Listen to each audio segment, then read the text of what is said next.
Nggak mungkin lah saya miskin. Saya agen aksesoris kok, saya bilang. Mobil motor apa ada. Mau bank di Pontianak, berapa jenis bank Danamon, BCA, Mandiri. Saya ada dana kok. Nggak mungkin saya bangkrut.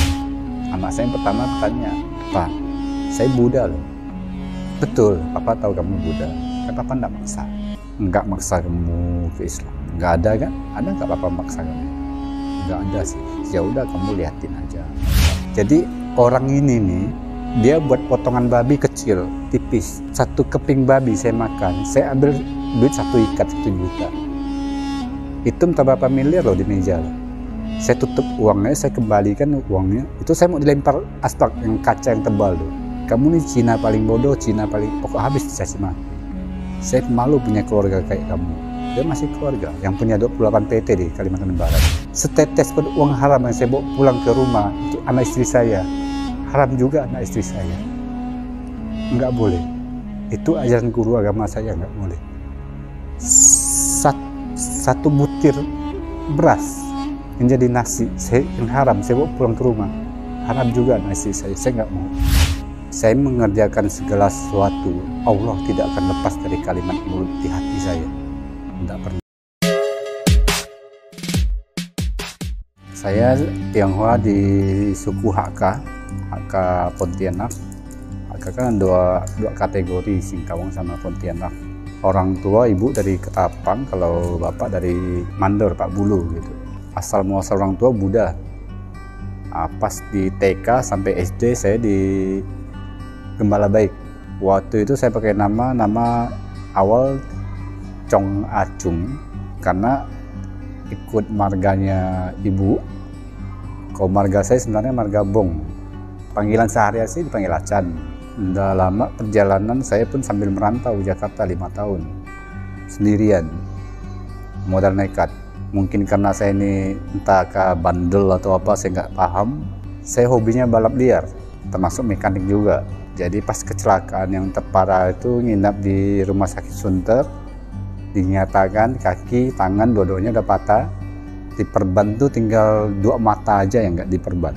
Ketahuan orang tua, kakek kan ahli pengobatan herbal gitu, sama ahli kungfu gitu. Jadi saya ini diculik dari rumah sakit, keluar, dibuka perban, ketahuan dokter, dibuat surat pernyataan, nanti kalau kejadian apa-apa dengan pasien, kami pihak rumah sakit tidak bertanggung jawab. Lepas itu diobati sama kakek. Jadi kaki, tangan 2 utuh, bagus, normal. Yang kaki kanan ini termasuk normal, yang hampir patah itu sebenarnya yang kiri. Jadi dipatahkan sekali. Memang dipatahkan sengaja, jadi diobati langsung. Selesai diobati, masih Jakarta, udah bisa agak berdiri, lanjut pengobatan di Pontianak. Karena panjang pendek sebelah, disuruh tiap hari pagi loncat nanti sampailah normal.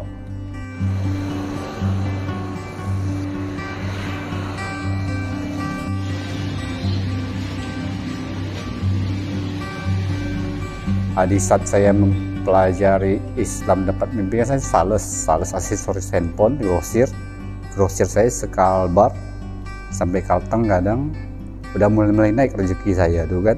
Ada satu malam tuh dapat mimpi ketemu para wali. Sebelum saya mimpi ketemu para wali, saya udah pernah mimpi ketemu Dewi Kwan Im. Tangan saya digandeng Dewi Kwan Im, ketemu Buddha. Cuman ditunjukkan, nah ini Buddha, dia bilang. Saya lihat aja gitu. Oh iyalah, saya bilang.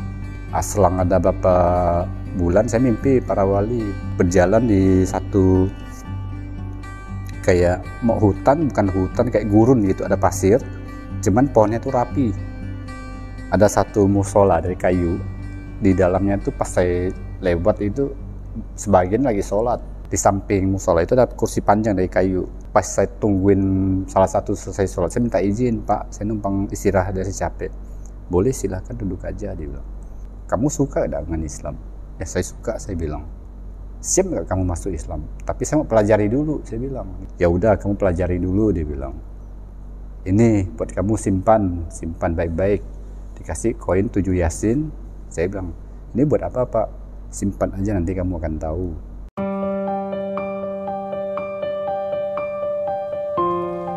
Lepas itu saya bangun dari mimpi, sorenya memang ada kenyataan koin itu ada.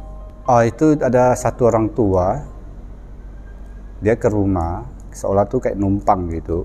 Mungkin dia menumpang ngobatin seseorang, cuman dia bilang, ini ada titipan buat kamu. Lah, kan saya nggak sakit, tapi memang buat kamu, dia bilang. Bolehlah, saya mau tahu apa itu. Mana tangan kamu, sini, dia bilang. Saya dikasihan gitu. Saya cuman, memang kosong tangan dia, pegang gini. Ini saya ambil ya buat kamu. Buka, ambil, terima, dia bilang. Dua tangan saya terima. Memang itu, koin itu yang saya mimpi. Jadi saya simpan. Saya simpan tuh cuman letakkan seadanya di rumah udah. Kalau saya keluar kota, saya ngajak teman. Saya anggap teman. Cuman temen saya di mobil aja udah. Teman saya mungkin ada yang muslim, saya ngajak. Mereka nggak ada buat. Kebetulan waktu itu yang Chinese saya bawa ngajak. Bro, ngapain? Nganggur bro, ada kerjaan. Ayo ikut saya. Kamu taunya duduk di mobil, ikut saya. Udah, pas saya turun nyales, kamu jagain mobil aja udah. Cuman gitu aja kerja saya. Iya, kamu tenang aja, saya bayar kok. Jadi singgah, setiap saya keluar kota, singgah tuh antara dua. Nasi yang saya makan itu capcay sama nasi ayam yang berunsur babi juga. Mau sampai pemangkat kah, bodok kah, sosok kah, tetap itu yang kami cari. Pas kebetulan sampai di Ngabang, pesan lah. Nah, ada di dekat terminal itu kan ada satu warung itu khusus banyak babi, serba babi itu. Pesan makan, pas teman saya makan 1 sendok masuk, itu perut kayaknya tuh kayak diobok-obok, kayak putar gitu. Saya lari ke WC, langsung muntah, semuanya keluar. Saya keluar lagi, saya liatin, kayaknya nggak cocok saya makan kayak gini nih. Baru 1 sendok masuk, kok muntah. Ya udah kamu lanjut makan, saya nanti aja saya minum. Selesai itu kami lanjut sosok mau naik ke bodok lagi. Sampai bodok saya pesan lagi nasi, model nasi capcay itu yang ada babinya kan. Masuk lagi 1 sendok, kayak tadi lagi kejadiannya, muntah. Jadi saya bingung, udahlah kamu pegang badan saya, panas enggak, normal ya. Gini aja lah, kita pulang Pontianak, nggak usah nyales lagi, istirahat dulu, badan saya nggak beres. Turunlah kami dari bodok ke arah Sosok, kurang lebih 1 jam. Nggak lama saya terpandang rumah makan Padang Dua Putri. Gini aja bro, ini terakhir saya makan, kalau saya masuk makanan ini kita lanjut nyales. Oke lah, situ saya pesan 1 porsi makan, habis. Dari situ lah saya mulai pelan-pelan pelajari. Udah keliling lah, barang udah habis, saya turun Pontianak sampai di rumah. Tengah malam tidur, mimpinya lanjut ketemu para wali, cuman nggak seramai itu, cuman 1 orang aja. Jadi gimana hasil penilaian kamu soal Islam? Dia bilang, kamu siap masuk Islam? Boleh, saya bilang. Kamu pikir dulu, siap nggak? Saya siap. Ditanya lagi, kamu siap miskin nggak? Nggak mungkin lah saya miskin, saya agen aksesoris kok, saya bilang. Mobil motor apa ada, mau bank di Pontianak berapa jenis bank, Danamon, BCA, Mandiri, saya ada dana kok. Nggak mungkin saya bangkrut, sebab seorang mualaf tuh dinolkan lagi. Saya siap. Yakin kamu siap? Perjanjian dulu, salaman. Oke, saya siap. Mulai sekarang kamu pelajari Islamnya. Oke, siap. Nggak lama saya salaman, belum 1 minggu mimpi itu, setengah hari langsung tumbang usaha saya. Anggaplah sampai setengah hari, asli bangkrut. Segala mobil apa semua habis. Itu saya termenung kan, mikir, kok kayak gini ya? Padahal saya baru pelajari nih, belum menyatakan saya ini mualaf, belum. Aneh, saya bilang. Ya udahlah, jalani aja seterusnya. Lihat sampai di mana? Sebab saya ini tipe orangnya suka tantangan. Saya mau cari tahu apa sih sebenarnya ada di Islam. Saya pelajari. Jadi saya pelajari Islam itu selama 8 tahun. Sering banyak teman-teman dari pegawai negeri datang. Bang, kalau mau mualaf kasih tahu saya ya. Pokok semua saya lengkapkan. Ingat, dia bilang. Oke bang, saya belum waktunya bang. Nanti saya mau mualaf, saya kasih kabar. Waktu saya menyatakan saya mau pelajari Islam, waktu saya pulang, saya ketemu istri, saya pesan memang, tolong pisahkan piring, sendok, gelas saya untuk saya pribadi. Lah kok begitu bang? Kira kan suami istri. Bukan begitu, saya mau pelajari Islam. Memang begitu kah Islam? Ya memang begitu, saya bilang. Oh iyalah, dia bilang. Kami jalanilah. Istri pun sesuai omongan saya, dia pisahkan piring sendok saya gitu. Tapi dengan sendirinya istri semenjak dapat mimpi belajar juga. Jadi piring kami berdua dipisahkan memang untuk kami berdua. Anak-anak kami tidak berani maksa, tidak berani. Pas dekat mau Imlek, tetangga kan orang Chinese juga, dia selalu kalau setiap mau Imlek itu kasih, misal ada sayur-sayur lah, misal babi kecap apa segala, dikasih ke istri liatin saya. Itu namanya rezeki, terimalah saya bilang, walaupun itu babi. Kita cuma berdua aja yang pelajari Islam, anak-anak kan enggak, saya bilang.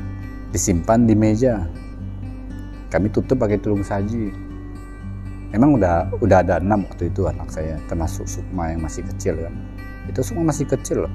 Nggak lama anak-anak lari keluar, "Pak, minta duit, Pak." "Ngapain?" "Makan Indomie." "Lah, bentar ya," saya bilang. Saya tanya istri, "Anak-anak nggak tahu kasih duit ada sayur?" "Ada bang, diliatin." Tapi anak nggak mau makan. "Oh iyalah, belikan mie, kasih mereka makan." Jadi gimana sayurnya? Ya udah kasih yang tetangga belakang rumah aja. Nggak enak juga kalau rezeki kita buang-buang kayak gitu. Kan sebab tetangga belum tahu bahwa kita nih pelajari Islam. Ya udah kasih orang yang sebelah belakang rumah yang loya itu kan, diterimanya. Dengan pelan-pelan. Jadi tetangga udah mulai tahu, "Kamu nggak makan babi lagi ya, Chan?" "Iya, nggak lagi, Mak," saya bilang. Saya panggilan Mak kan karena udah tua. "Maaf dia," saya bilang. "Nggak apa," dia bilang. Pernah dia nitip saya beli babi hutan, tapi saya masih beli kan.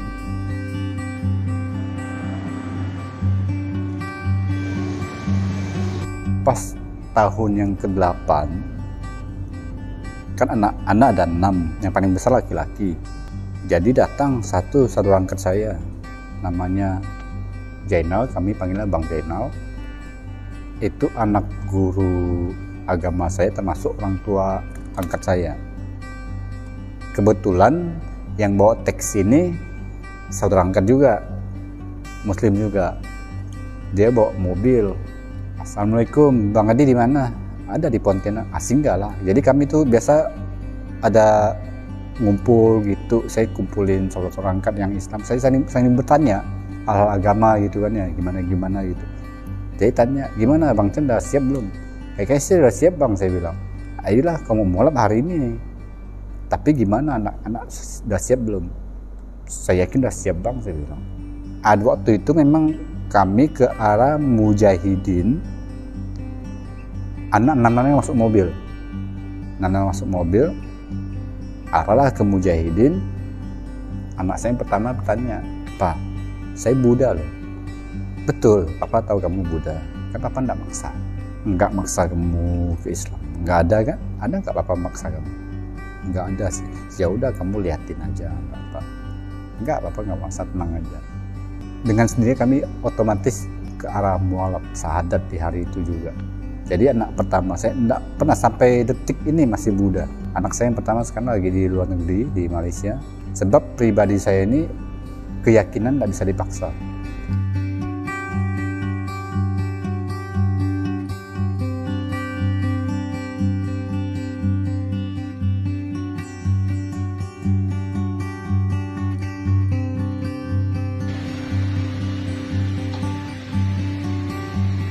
Kalau nomor 2 perempuan masuk Islam, mualaf. 3, 4 itu laki-laki, mualaf juga di hari itu. 5 sama 6 mualaf juga. Inna a'tainakal kautsar fasholli li rabbika wanhar inna syani'aka huwal abtar.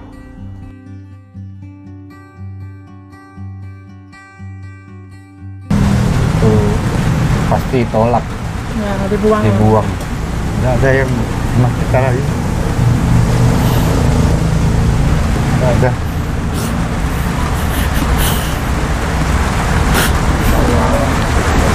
Jadi bagi saya menikah tetap adik-adik saya. Dia buang saya wajar lah. Mungkin hak dia punya hak kan, hak mereka berapa. Tapi setiap kalau ada masalah mungkin saya turun gitu. Saya jalan depan gitu.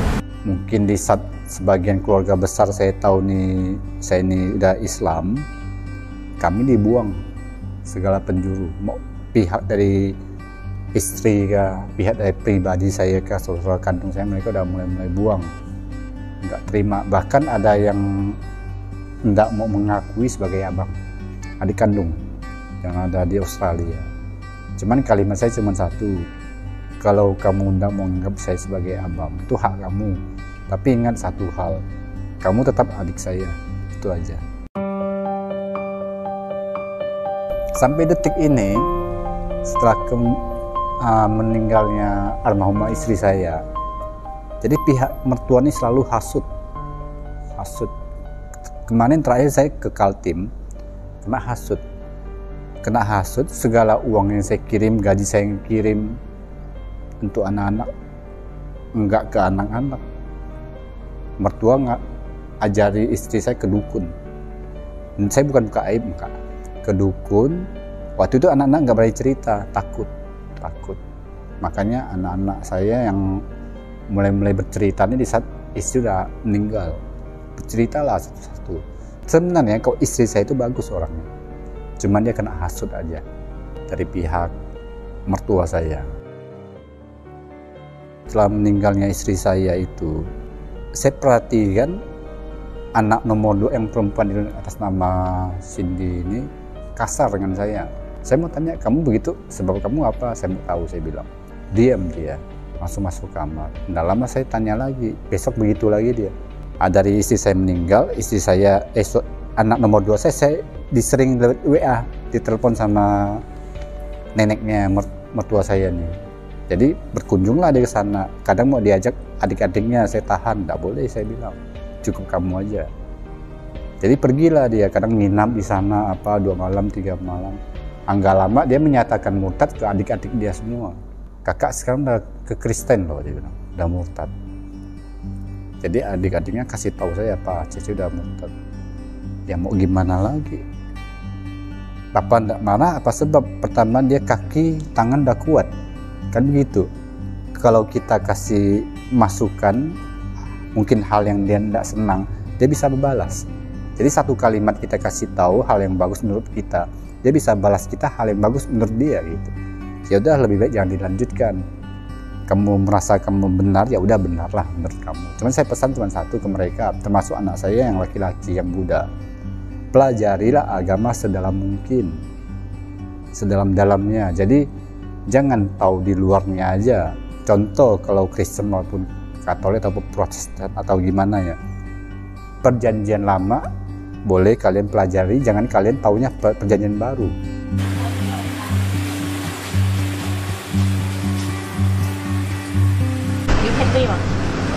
Yêu hết với họ tôi lo không ạ? Mày ơi hả? Nâng câu con làm sao con có liền nhưng mà họ free hả? Jadi nggak bisa nangkap deh. Satu ibu orang tua ke rumah pengajian di rumah, ngajarin anak-anak. Kadang istri saya ikut pengajian di perumahan. Tidak lama bertemulah dengan Bu Yuli pas beli pisang Cavendish. Ditanyain, kamu Islam kah kok? Ya saya mualaf. Kami di PT apa itu Bu? Persaudaraan Islam Tionghoa Indonesia. Jadi saya kesini ya, gabung ya, boleh. Di situ mulai istri gabung ikut pengajian PT yang di Jeruju itu. Kita udah seneng kayak itu, termasuk anak-anak saya. Sampai detik ini anak saya yang kecil itu ikut pengajian di masjid terdekat. Jadi kondisi saya kan, saya sendiri yang ngurus anak, termasuk saya cari rezeki. Jadi pandai-pandai saya lah ngatur mereka. Ini ikut pengajian, nanti saya jemput, papa jemput. Nah, kamu yang merasa kakak atau abang lebih paham agama, kalau adik kamu perlu ada PR apa, bantulah saya.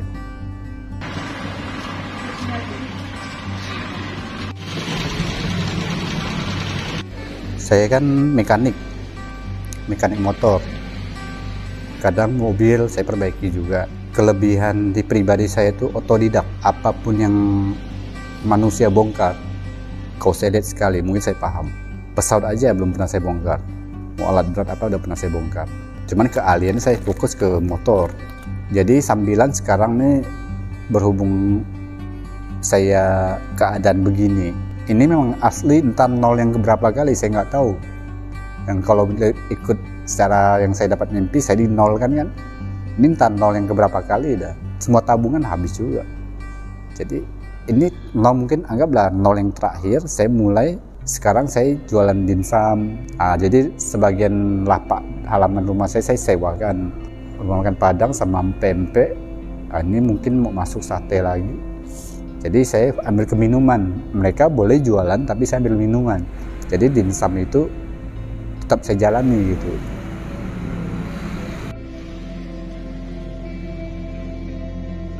Kalau soal agama, kalau biasa udah maghrib, agama saya kasih masukan ke agama, termasuk Francisca, Sukma, jangan lupa istighfar, sholawat. Kalau ada kejadian-kejadian gimana, yakin sama Allah. Ada tambahan lagi, kadang mereka udah memahami itu, saya kasih tambahan lagi, misalnya Anas, Al-Falaq, Al-Ikhlas, jangan lupa setiap hari mau diucap itu. Kita nggak tahu salah benarnya kita di mana, intinya kita kerjakan itu aja udah. Saya pernah diletakkan uang berapa koper loh, isi duit semua. Jadi buka koper tuh satu ikat duit 1 juta. Jadi orang ini nih, dia buat potongan babi kecil, tipis. 1 keping babi saya makan, saya ambil duit 1 ikat 1 juta. Itu entah berapa miliar loh di meja. Saya tutup uangnya, saya kembalikan uangnya. Itu saya mau dilempar asbak yang kaca yang tebal loh. Kamu nih Cina paling bodoh, Cina paling pokok habis dikasih mati. Saya malu punya keluarga kayak kamu. Dia masih keluarga yang punya 28 PT di Kalimantan Barat. Sebab saya nggak mau sebut namanya. Itu gaji saya tahan nggak dibayar loh. Untuk menyakiti saya supaya Islam ini kamu akan sulit. Termasuk di Kaltim terakhir saya dijanjikan dengan ada uang THR.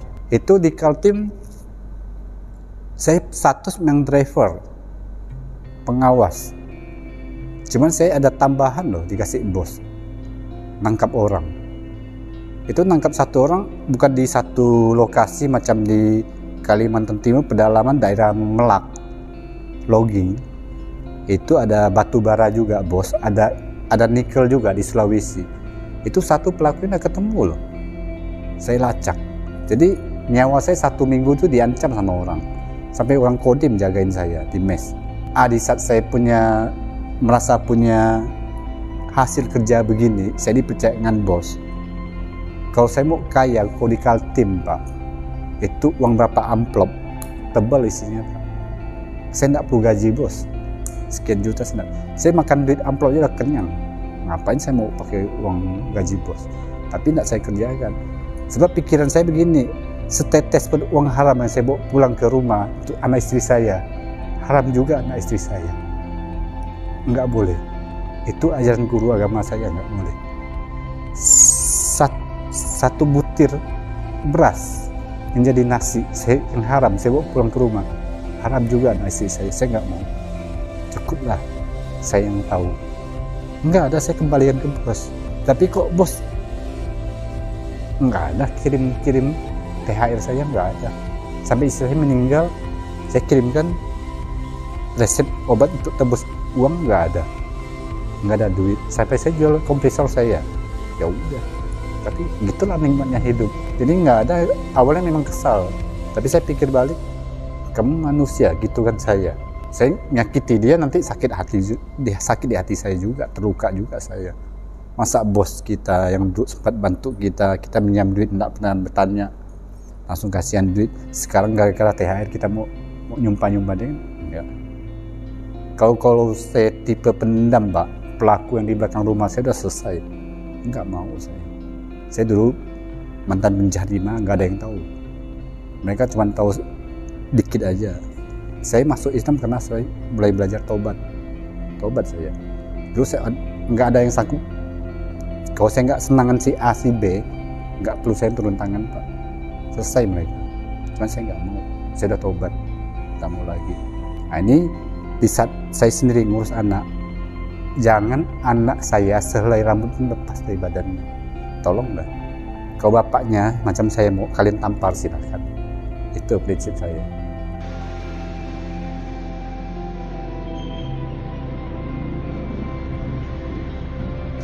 ujian paling berat di dunia ini rumah tangga paling berat. Kalau suami istri, kita ribut dengan suami istri, tengkar, janganlah ngucap istri kita yang salah, tetap kita suami yang salah. Kedua, janganlah cari kebenaran. Saya sebagai suami, saya menyatakan saya benar, istri saya enggak. Jangan. Kalau orang yang udah paham, dosa anak istri suami yang tanggung kok. Kalau saya pribadi, termasuk saya ngurus anak-anak saya mengerjakan segala sesuatu, Allah tidak akan lepas dari kalimat mulut di hati saya. Tidak perlu. Ke yang sesama mualaf, janganlah mualaf cuma sekedar KTP. Pelajari betul-betul. Sebab di Al-Quran itu semua sudah ada lengkap.